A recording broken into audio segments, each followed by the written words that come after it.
स्वागत छ।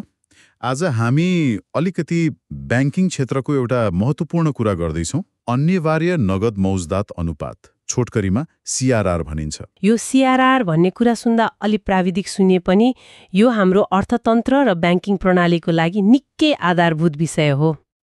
हाम्रो उद्देश्य चाहिँ के हो भने यो सुन्दा अलि अप्ठ्यारो लाग्ने कुरालाई सरल बनाउने अनि नेपालको ब्याङ्किङमा यसको खास अर्थ के हो भनेर बुझ्ने। सरल भाषामा भन्दाखेरि नि ब्याङ्कहरूले जति पनि पैसा निक्षेपको रूपमा जम्मा गर्छन् नि ग्राहकबाट, त्यो कुल निक्षेपको एउटा निश्चित प्रतिशत चाहिँ अनिवार्य रूपमा नेपाल राष्ट्र ब्याङ्कमा नगदै जम्मा गर्नुपर्छ। त्यसैलाई सीआरआर भनिन्छ। मतलब ब्याङ्कले आफूसँग भएको सबै पैसा चलाउन नपाउने भयो। स्थायित्व दिन्छ, किनभने ब्याङ्कसँग सधैँ केही नगद सुरक्षित रहिरहन्छन् त राष्ट्र ब्याङ्कमा। केही भइहाले पनि अलिकति आधार त भयो। अनि दोस्रो, बजारमा कति पैसा पठाउने कति रोक्ने भन्ने कुरा, मतलब नगद प्रवाह नियन्त्रण गर्न सहयोग गर्छ। तेस्रो, यो मूल्य वृद्धि, हामी जुन मुद्रास्फीति भन्छौँ नि, महँगी हो, त्यो महँगी नियन्त्रण गर्ने पनि एउटा तरिका हो। अनि चौथो, कहिलेकाहीँ आर्थिक सङ्कट आयो भने त्यस्तो बेला तत्काल चाहिने पैसा, जसलाई तरलता भनिन्छ, त्यो व्यवस्थापन गर्न पनि यसले सघाउँछ।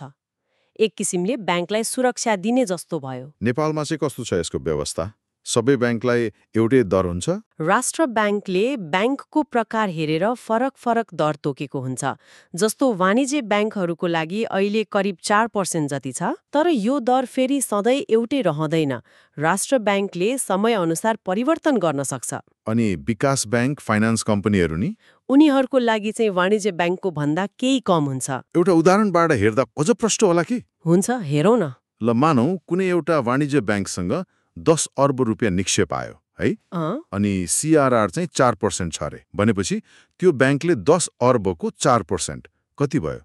40 करोड हो, 40 करोड रुपियाँ। त्यो 40 करोड चाहिँ अनिवार्य रूपमा राष्ट्र ब्याङ्कमा नगदै लगेर राख्नु पर्यो। एकदम नगदै जम्मा गर्नुपर्छ।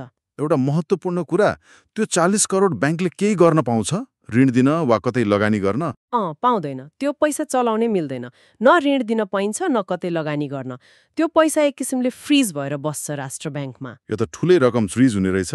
हो नि। अब यो दर घटबढ हुँदा के हुन्छ त्यो झन् महत्त्वपूर्ण छ। मानौँ राष्ट्र ब्याङ्कले अहिलेको 4%बाट बढाएर 5% पुर्यायो रे सीआरआर। अब के भयो?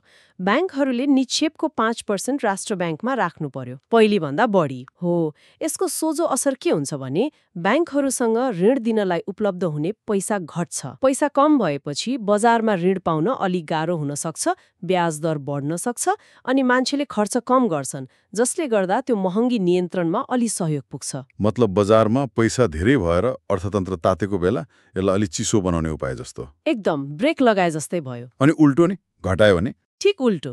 सीआरआर घटायो भने, मानौ 4%बाट 3%मा झार्यो भने ब्याङ्कहरूले राष्ट्र ब्याङ्कमा कम पैसा राखे पुग्छ। अनि उनीहरूसँग ऋण दिनलाई बढी पैसा हुन्छ। अनि ऋण सजिलै पाइने भयो। ऋण प्रवाह बढ्छ, ब्याज दर घट्न सक्छ। यसले आर्थिक गतिविधिलाई अलिक गति दिन सक्छ, लगानी बढ्न सक्छ। कस्तो चलाखीपूर्ण औजार रहेछ है यो त। हो, तर यो एक्लैले मात्र सबै कुरा निर्धारण गर्दैन नि। राष्ट्र ब्याङ्कले ब्याज दर घटाउने बढाउने जस्ता अरू उपकरण पनि सँगसँगै चलाउँछ। तर यो सीआरआरको कुरा सुन्दा त सिधा देखियो नि, बढ्यो ऋण घट्यो, घट्यो ऋण बढ्यो। के व्यवहारमा पनि सधैँ ठ्याक्कै यस्तै हुन्छ त? सिद्धान्तमा जस्तो सुनिन्छ नि, व्यवहारमा ठ्याक्कै त्यही गतिमा र त्यही मात्रामा असर नदेखिन सक्छ। किन होला? एउटा त सीआरआर परिवर्तन गरेको असर देखिनलाई अलि समय लाग्छ, तुरन्तै भइहाल्दैन। अनि अर्को कुरा, अर्थतन्त्रको अरू अवस्था कस्तो छ भन्नेले पनि भर पर्छ। जस्तो मान्छेहरूको आत्मविश्वास कस्तो छ, लगानी गर्ने मुड छ कि छैन, सरकारको अरू नीतिहरू कस्ता छन्, अन्तर्राष्ट्रिय बजारको अवस्था कस्तो छ, यी सबै कुराले असर गर्छन्। मतलब राष्ट्र ब्याङ्कले सीआरआर घटायो, ब्याङ्कसँग पैसा थुप्रियो, तर मान्छेले ऋण नै लिन चाहेनन् भने? हो, त्यस्तो पनि हुन सक्छ। वा ब्याङ्कहरू आफै डराएर जोखिम देखेर ऋण दिन हिचकिचाउन सक्छन्।